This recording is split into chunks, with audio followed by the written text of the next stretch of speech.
So when you say effective tax planning, okay, yan ang gusto ng karamihan ng mga businesses. Okay? Kayo bilang estudyante, okay, wala kayong binabayaran na tax kasi wala pa kayong income. Pero on a straight line basis, for example, ikaw estudyante, may part-time ka. Okay? At ang net pay mo is more than the basic. Okay? Sabihin natin more than the basic. Okay? Subject ka sa tax. Alright? So, kapag ikaw naman ay estudyante pero may business ka na, okay?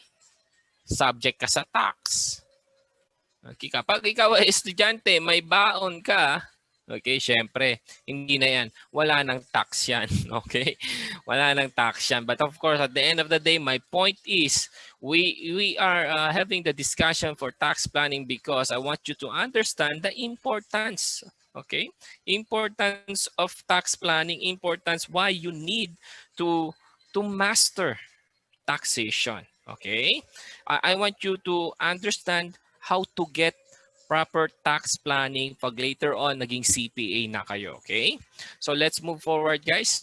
Yung importance ng... So technically, if you want to... These are the 4 ways of effective tax planning na magiging discussion natin, which is basically you have to master the Philippine taxation, which is palagi nating dinidiscuss dito for free.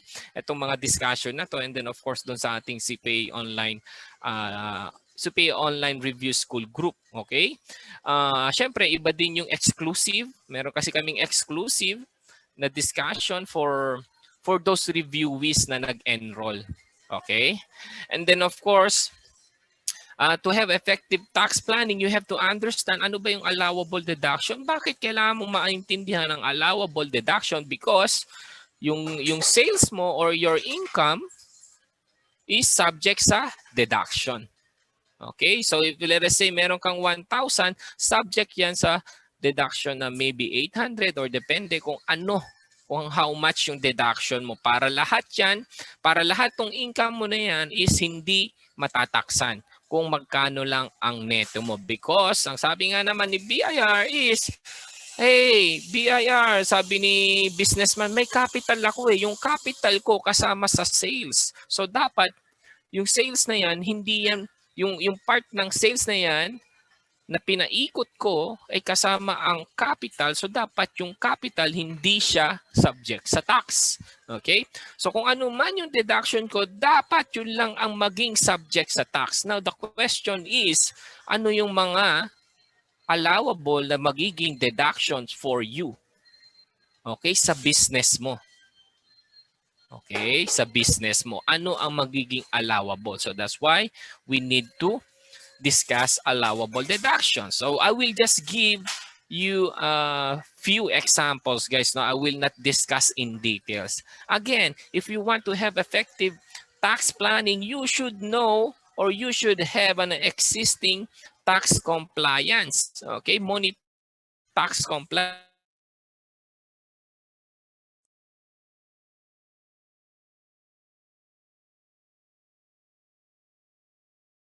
Kapag may penalty, additional. Okay? Additional cash out to the company. Kapag cash out to the company, mababawasan ang cash.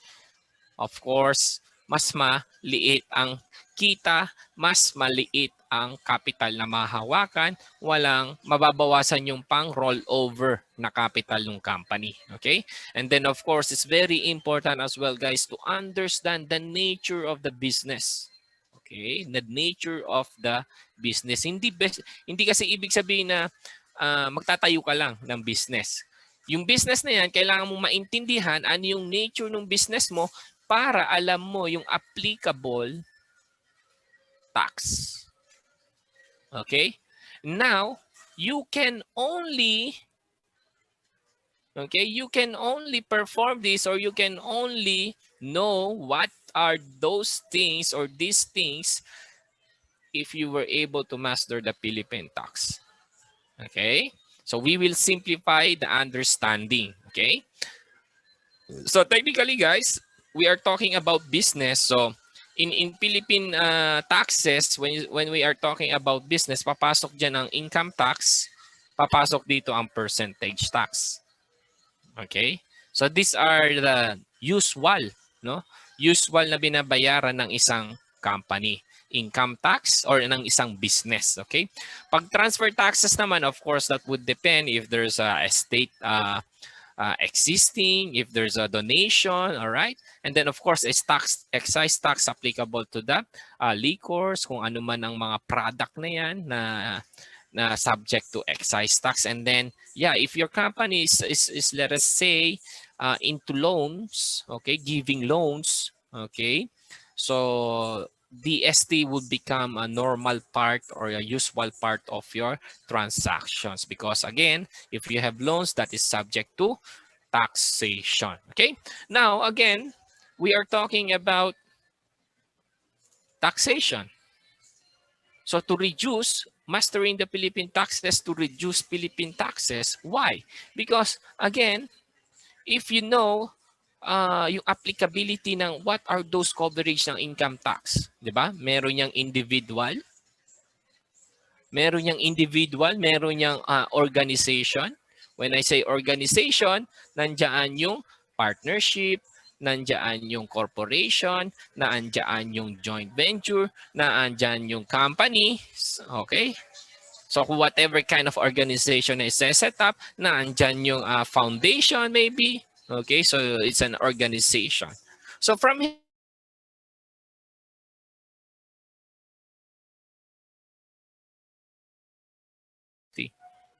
right? Pag ito naman, and then subject sa 30%. Pag organization naman, subject din sa 30%. Meron ka ding, i-discuss natin yan later on. No? I think diniscuss in detail to for the corporate income tax. Okay? Last night. So kung nandun ka kagabi, swerte mo na i-discuss in details. Alright? And then of course, the percentage tax because again, what kind of percentage tax that is applicable to your business? Okay. Are you willing to have that 12% or are you willing to have that 3% percentage taxes? So it's very important guys no, to master this. Kaya kailangan mong seryosohin yung taxation mo. Okay? Kailangan mong seryosohin guys.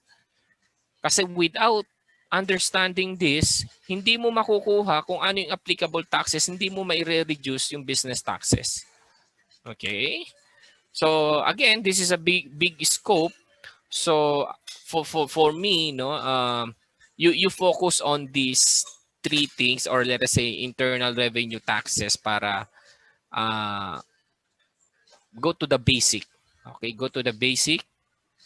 Pass the CPA board exam, kumuha ka ng experience para you can give an appropriate, effective tax planning sa iyong future clients. Okay? So let's move forward guys ano, in terms of, again, the topic 1 is mastering the Philippine taxes. So not necessarily guys kasi na master mo lahat. Hindi ganon. Malawak to. Ang taxation malawak. Yung corporate pa lang malawak na. So you could focus on corporate taxation. Okay? Or maybe you could focus on the individual. Okay? Kung gusto mo ng mga individual or sole prop na clients. So depende sa'yo. Okay? Same goes yung mga percentage taxes and other taxes, value added tax. Okay? Next is the understanding the allowable deduction. So when you say allowable deduction, paano ba siya magiging allowable deduction? Magiging allowable lang siya kapag substantiated. Ano yung substantiated? Ano yung sinasabi niyan? By document. So nandiyan yung official receipts, okay, SI, okay, sales invoice, naandyan yung contracts. And then of course, there are instances na kailangan meron siyang withholding tax. Okay? Expanded withholding tax. Because there are instances na if required na mag-withhold ang company, again guys, this is very important. Possible na lumabas sa board exam. Kapag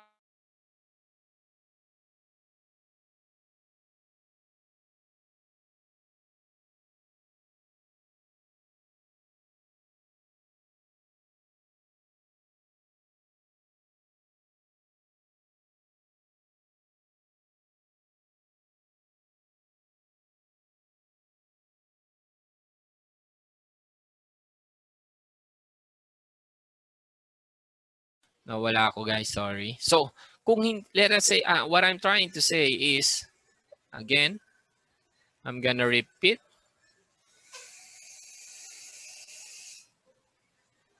Okay. So, substantiated by documents, SI, OR, okay.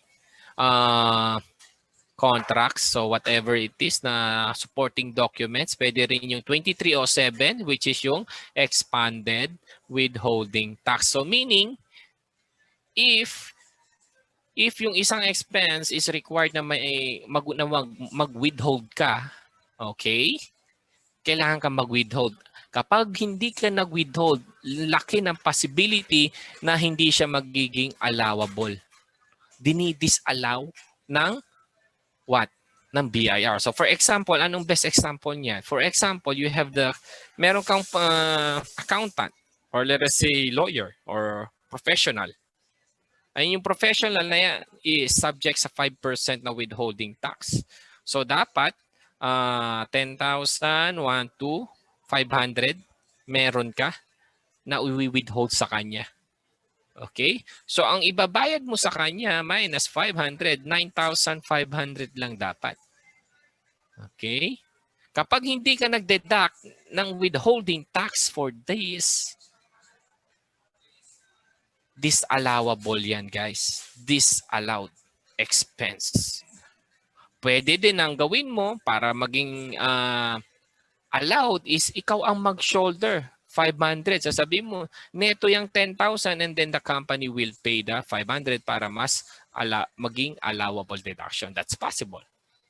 Effective tax planning. Paano siya magiging acceptable na deduction? Okay? And then of course, nandyan tayo sa sinasabi natin na tracking of your expenses. So, ibig sabihin, proper accounting of your expenses. Okay? Proper recording of your expenses. So, when you say accounting, recording, of course, papasok dito yung recording when you say is the proper classification, okay, ng bawat expenses. Because this is very important for your decision making. So baka mamaya yung transportation mo, let us say yung transportation expense mo, pumasok siya saan? Shipping expense. Eh yung shipping expense mo is part of cost of sales. Okay? But then, transportation pala is dapat part of your general and admin expenses. You see the difference on this? Kapag pumasok sa cost of sales, ang laki ng difference niyan pagdating sa, may difference yan pagdating sa, ano yung tinatawag natin? MCIT. Malaki ang difference niyan kapag ang ginamit mo ay ang chosen na tax mo ay OSD. Okay, so may difference siya guys. So you have to very careful, you have to understand the classification or the nature of the expense as well. So, hindi lang record ng record. Okay? So, ikaw naman, in the future, as tax accountant, hindi ka naman magiging bookkeeper, hindi ka naman magre-record, but you have to understand ano yung nature of the expenses. Okay? For you to give proper or more valuable information or decision or let us say advice to your clients or to your company in the future. Okay?